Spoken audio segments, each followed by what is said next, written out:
महोदय, इतने पुराने और इतने बड़े लीडर के रूप में हैं महोदय, अब विपक्ष के नेता हैं, अब विपक्ष के नेता यह पूछ रहे हैं महोदय कि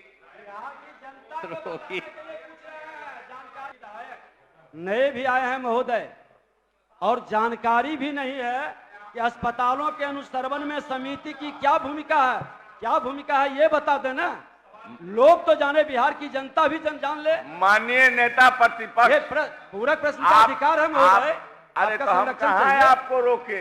बताया जाए मंत्री जी।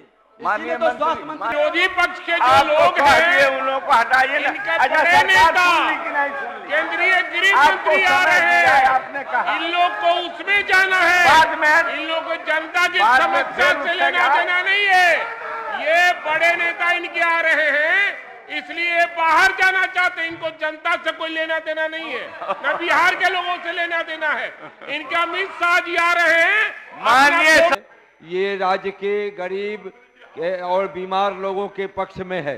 ये रोगी कल्याण समिति राज्य के सभी स्वास्थ्य केंद्रों में बने हुए हैं, चाहे वो छोटा अस्पताल हो, बड़ा अस्पताल हो, लेकिन रोगी को उससे लाभ नहीं पहुंचता। जब इसकी पूर्ण जानकारी मुझे हुई तो मैंने उदाहरण के साथ अपने क्षेत्र के अस्पतालों को, पीएमसीएच को, आईजीआईसी को, एनएमसीएच को, सबको कोट करते हुए माननीय मंत्री जी से जवाब जानना चाहा था कि क्या माननीय मंत्री जी, ये जो रोगी कल्याण समिति बनी है, क्या उसके समय समय पर जो उसके अवधि निर्धारित है चुनाव होते हैं? तो वो है कि पूर्व की समिति, तो पूर्व की समिति काम कर रही है, तो क्या वो काम कर रही है उसमें रोगी को, जो कल्याण समिति बना करके रोगी को लाभ पहुंचाना है, लावारिस रोगी को या गरीब रोगी को, तो कितने को दिए गए? हमने सवाल किया है क्या इसके ऑडिट होते हैं? तो जवाब में है माननीय सदस्य, ऑडिट होते हैं। आपके प्रश्न के जवाब सरकार के द्वारा आपको उपलब्ध हुआ है या नहीं? उपलब्ध हुआ है। मैं पूरा आप उसी में से पूरक पूछिए। पूरक ही मैं पूछ रहा हूं अध्यक्ष महोदय कि अगर ये कल्याण समिति चल रही है, रोगी कल्याण समिति, तो उसकी बैठकें कब कब होती हैं, ये मेरी जानकारी में चाहिए। दूसरी है कि साहब, ये रोगी कल्याण समिति अगर कार्यरत है तो अब तक कितने लोगों को, कितने मरीजों को, कितने गरीबों को लाभ पहुंचाने का काम किया? तीसरा है कि अगर किया तो समिति के तमाम सदस्यों के हस्ताक्षर के साथ स्टेटमेंट चाहिए मुझको, कम से कम जिन अस्पतालों का नाम मैंने उद्धृत किया है उदाहरण के तौर पे, उन अस्पतालों का। तीसरी बात है कि मैंने कहा कि ऑडिट नहीं होता है, तो ऑडिट, इन्होंने कहा ऑडिट होता है, तो ऑडिट होता है तो ऑडिट यही पूरक है। जी हाँ, आप विद्वान हैं, जी डॉक्टर हैं, यही पूरक है। मेरी बात, तीन पूरक है ना मेरा? एक मुँह तीन, वो पूछ लीजिए। माननीय मंत्री जी जवाब दे। महोदय, ऑडिट जो है इनका है कि ऑडिट नहीं होता है। ऑडिट होता है महोदय, जिसका रिपोर्ट माननीय सदस्य को मैं उपलब्ध करा दूंगा। ये पूरा जिला वार है महोदय, पीएमसीएच से लेकर के एनएमसीएच सभी चीज है। कब से हो महोदय? थोड़ी समस्या हुई थी कोविड को लेकर के, क्योंकि पूरी देश और दुनिया इससे प्रभावित हुआ था महोदय। और महोदय, कल्याण समिति का जो इन्होंने लिखा है कि संबंधित, तो उनको मैं बता देना चाहता हूं कि रोगी कल्याण समिति से संबंधित नई मार्गदर्शिका को अंतिम रूप दिया जा रहा है और इसके आलोक में अग्रेसित कार्रवाई प्रस्तावित है महोदय। सरकार के द्वारा 29/3/2023 को सभी जिले को पत्र दे दी गई है महोदय कि ये कल्याण समिति का जो है, जो करना है अपना, इनका जो चुनाव होता है, मेंबर बनाना होता है, ये सब जो है सभी विभाग को पूरे जिला वार जो है पत्र जारी कर दी गई है। और मैं माननीय सदस्य को भरोसा दिलाता हूं कि जल्द ही जो है इसका कल्याण समिति का जो है गठन कर दी जाएगी। माननीय सदस्य।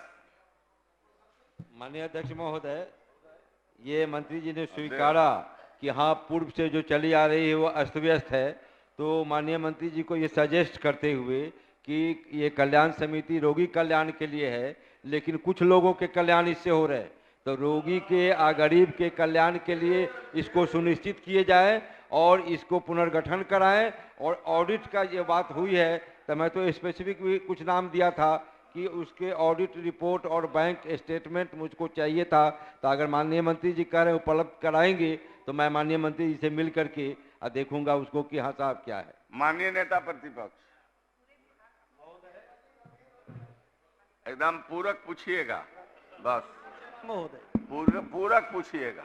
महोदय, मैं माननीय प्रभारी स्वास्थ्य मंत्री जी से जानना चाहते हैं कि अस्पतालों में गठित रोगी कल्याण समिति कितना क्रियाशील है।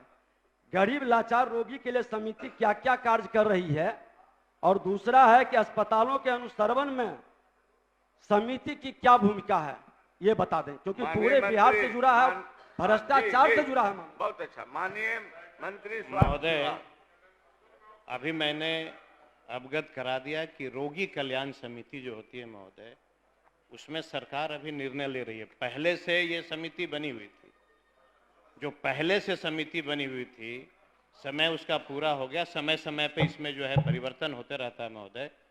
अभी कोविड को लेकर के नहीं बना था, और अभी विभाग के द्वारा 29/3/2023 को पत्र जारी हो गया, और ये सभी माननीय सदस्य जानते हैं कि रोगी कल्याण समिति क्या होता है।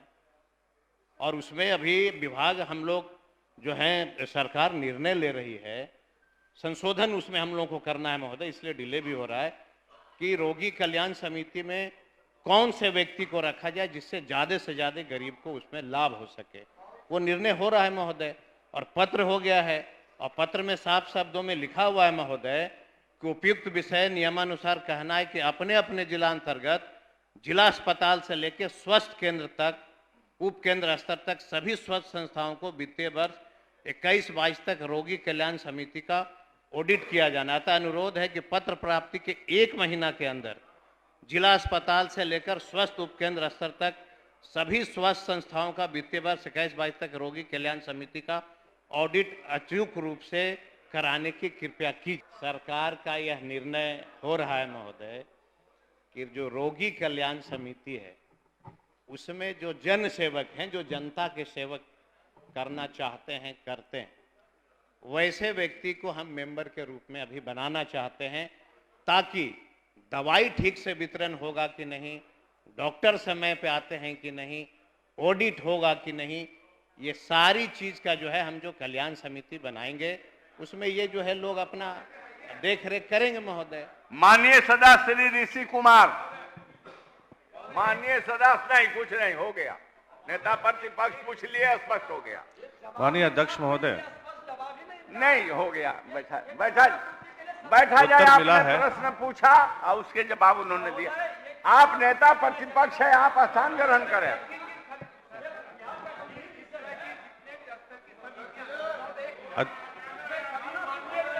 आप स्थान ग्रहण करें, नियम प्रक्रिया को पढ़ें।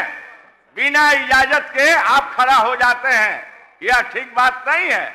इसका संदेश अच्छा नहीं जाएगा। इसलिए नेता प्रतिपक्ष ने 2-2 पूरक पूछा, मंत्री ने भरपूर जवाब दिया। अब आगे बढ़ने दीजिए, आगे बढ़ने दीजिए। रोगी कल्याण समिति काहे को बनाई जाती है, ये आपको जानकारी नहीं। आप लोग तो सजग लोग हैं। रोगियों की सेवा, संस्कार, ये सब देखने के लिए रोगी कल्याण समिति है। माननीय अध्यक्ष महोदय, माननीय सदस्य श्री ऋषि कुमार, मैंने अध्यक्ष आपको पुकार दिया। महोदय, उत्तर में उन्होंने 16 मार्च का भी विवरण दिया है, जिसमें 16 मार्च 2023 को तुरंत प्रभाव से इनकी बिक्री पे 1 साल के लिए प्रतिबंध लगाया गया है। महोदय मेरा पूरक ये है, शांति। महोदय मेरा पूरक ये है कि अगर सरकार ये मानती है कि तंबाकू के सेवन से या तंबाकू रिलेटेड प्रोडक्ट के सेवन से गंभीर बीमारियां होती हैं, तो ये प्रतिबंध सिर्फ 1 साल के लिए क्यों लगाया गया? पहला पूरक ये है।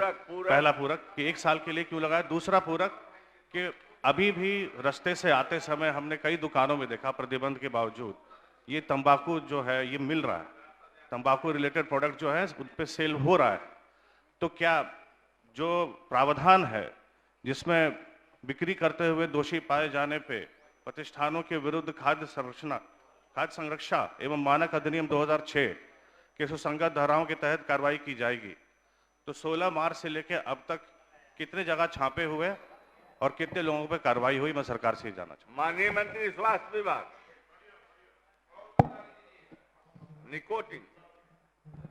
माननीय सदस्य को हमने उत्तर में दिया है महोदय। इन्होंने कहा है कि 1 वर्ष का क्यों, ये चूंकि समीक्षा समय समय पे होती है महोदय, 1 साल के लिए 2 साल के लिए इस तरह का प्रतिबंध लगता है, लेकिन माननीय सदस्य का जो चिंता है वो वाकिफ है महोदय। गुटखा, तंबाकू, निकोटीन, ये सभी जितने हैं महोदय, इससे बड़े पैमाने पे कैंसर से लोग पीड़ित हो रहे हैं। उसको देखते हुए विभाग जो है भी उच्च स्तरीय बैठक करके वैसी एजेंसियां जो प्रतिबंध के बाद भी बिहार में अपना सीएनएफ बनाया है, बिहार में सप्लाई का निर्णय लिया है, कानून को नहीं पालन कर रहा है, वैसी एजेंसियां पे भी हम लोग कड़ी से कड़ी कार्रवाई करने जा रहे हैं महोदय। ये मैं माननीय सदस्य को अवगत करा देता हूं महोदय। और अभी 1 साल के लिए हुआ है और महोदय सभी जिला के कलेक्टर, एसपी सभी को सूचना अर्थ की गई है कि इस पे प्रतिबंध है, इसकी समय समय पे जांच करिए और जहां पे इसकी भंडारण मिलती है उस पे कानूनी कार्रवाई करिए।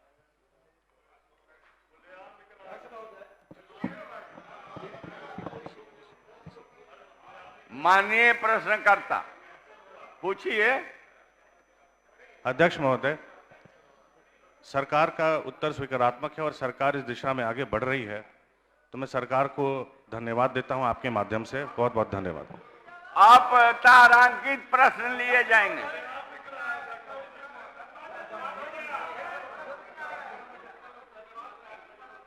मानिए नेता प्रतिपक्ष। अध्यक्ष महोदय, सरकार ने आप अपना स्थान ग्रहण कीजिए। आप तो प्रश्नकर्ता, आप संतुष्ट हो गए हैं महोदय। प्रश्नकर्ता का प्रश्न ये हाउस का प्रश्न हो गया।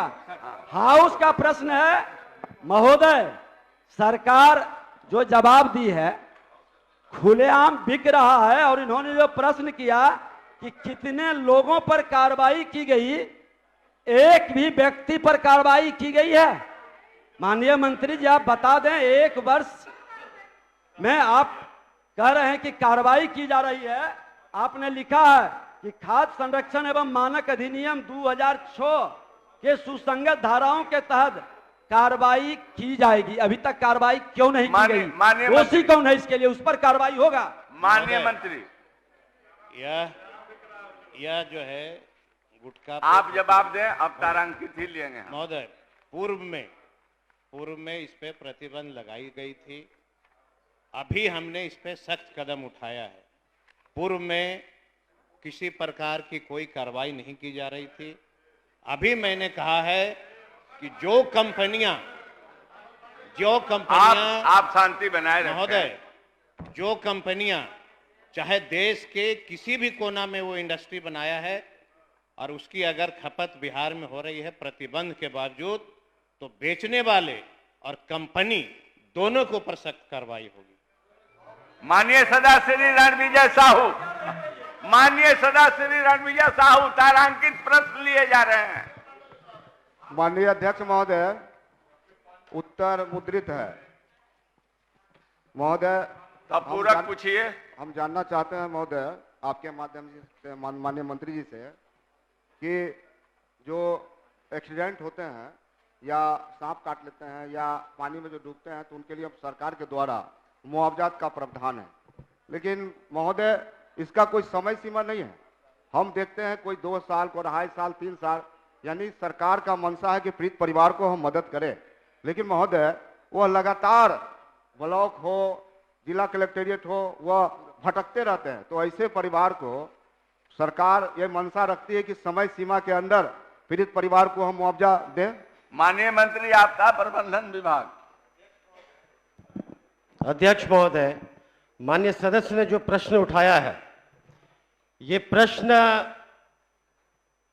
दुर्घटना की तिथि 7 अगस्त 2012 उक्त अधिसूचना प्रभावी होने के पूर्व का है, अथवा इसमें आपदा प्रबंधन विभाग के स्तर पर अनुग्रह अनुदान अनुमान्य नहीं है। और दूसरी जो माननीय सदस्य की चिंता है, हम उनको आश्वस्त करना चाहेंगे, जो भी मुआवजा है हम लोग सही समय पर त्वरित और सरल भाव में देने का प्रयास कर रहे हैं। माननीय अध्यक्ष महोदय, मैं तो सिर्फ इतना ही आग्रह कर रहा हूं आपके माध्यम से माननीय मंत्री जी से कि इसका कोई समय सीमा निर्धारित करना चाहेंगे। ये पूरे बिहार का मामला है, ये हमारे कंस्टिट्यूएंसी का नहीं है, पूरे बिहार का मामला। और लोग भटकते हैं, सरकार की मंशा कि हम मदद करें, लेकिन कैसी मदद जब वो पीड़िता परिवार घूमते हैं, ब्लॉक जाते हैं, जिला कलेक्टर जाते हैं, हम लोग के पास आते हैं, इसलिए सरकार निश्चित रूप से इसमें संज्ञान ले। अध्यक्ष महोदय, माननीय मंत्री, अध्यक्ष महोदय, माननीय सदस्य के जवाब दे दीजिए। अध्यक्ष महोदय, माननीय सदस्य ने उक्त प्रश्न में समय सीमा की कोई बात नहीं की है, फिर भी मैं उनको आश्वस्त कराना चाहता हूं, जो भी मामले हैं भविष्य में सही समय पीड़ित लोगों को दिया जाएगा। माननीय सीधा श्री राम बिशुन सिंह। अध्यक्ष महोदय, मेरा एक पूछता हूं, बैठ जाइए। मेरा आप नहीं, आप बैठ जाइए, आप बैठ जाइए, पूछ लीजिए। एक माननीय और अध्यक्ष पूरा- महोदय, हमारे मोरबा विधानसभा के ताजपुर प्रखंड में कई ऐसे मामले हैं, दलित परिवार, महादलित परिवार जो गरीब हैं, एनएच के किनारे मेरा प्रखंड है सर, लगातार दुर्घटना घटती रहती है, तो ऐसे कई मामले हैं जिसको नहीं मिल रहा है, मुआवजा नहीं मिल रहा है, लोग भटक रहे हैं। तो माननीय मंत्री जी से आग्रह करना चाहते हैं कि ताजपुर प्रखंड में जो लंबित मुआवजा का मामला है उसको कब तक आप देने का काम करेंगे? माननीय मंत्री। अध्यक्ष महोदय, सड़क दुर्घटना से जो भी लंबित मामले हैं वो कोर्ट के अधीन लंबित है, हम लोग कोर्ट का निर्णय का इंतजार कर रहे कोर्ट हैं। के निर्णय के बाद से आप कार्रवाई जी, करेंगे। माननीय सदस्य सारांगी जी। माननीय नेता प्रतिपक्ष।